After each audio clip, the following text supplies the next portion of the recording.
John, before you are a leader, a manager, fancy title, you're in that job that someone told you, oh, don't worry, it's easy. All you got to do is blank. And you're like, yeah, sure, whatever. Before that moment happened, you were, as an individual contributor, responsible for the success and the goals of your business, your organization, your nonprofit, whatever. You were the one doing it.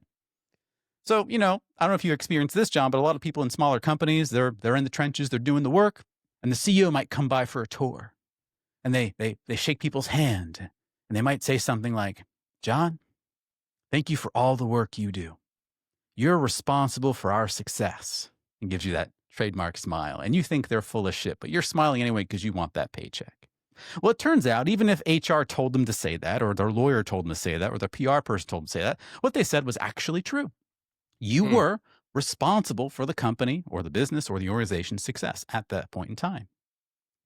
The moment you step into leadership, doesn't matter what role that is, if anyone's reporting into you, you are no longer responsible for the success of that business. That's not your job anymore. Not even a little bit.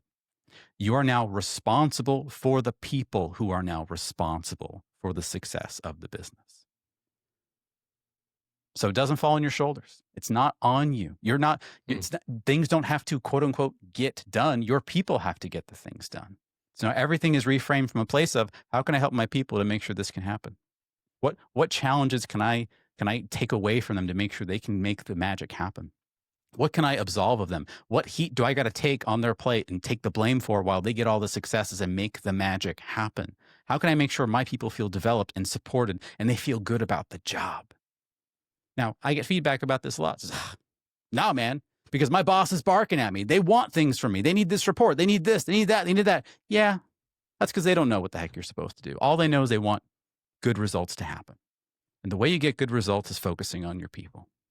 So it becomes this song of dance of kind of telling them kind of what they want to hear, but also focusing on what actually has to get done and then focusing on eliminating problems for your people. And this has so many different ripple effects. One is you no longer view your people with animosity. You no longer think that they're problem children. You go, oh, if I don't help solve this problem for this one employee that I have, then this thing can't get done. What do I have to do about it? You start viewing people with an assumption of innocence.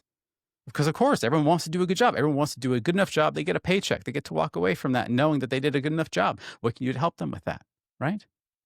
And in this particular capacity, it also makes your job significantly simpler.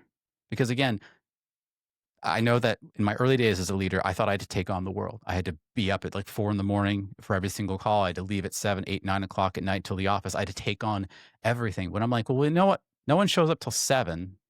Maybe I'll get in maybe 15 minutes early just to make sure things are set up. And you know what? The last person leaves at 8 o'clock, but you know, if I trust that person at 8 o'clock, I can leave a little bit earlier before then to make sure they'd have my number and text me if there's anything to support. We know we're good to go there. I don't have to be so worried about this stuff. And thank you for watching our little clip here today.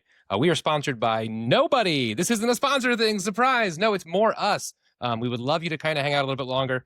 Feel free to watch our actual show or listen to it. We're on Spotify, Apple Podcasts, YouTube, and anywhere that podcasts are sold. They're not sold, but, go listen to us. Links in the description.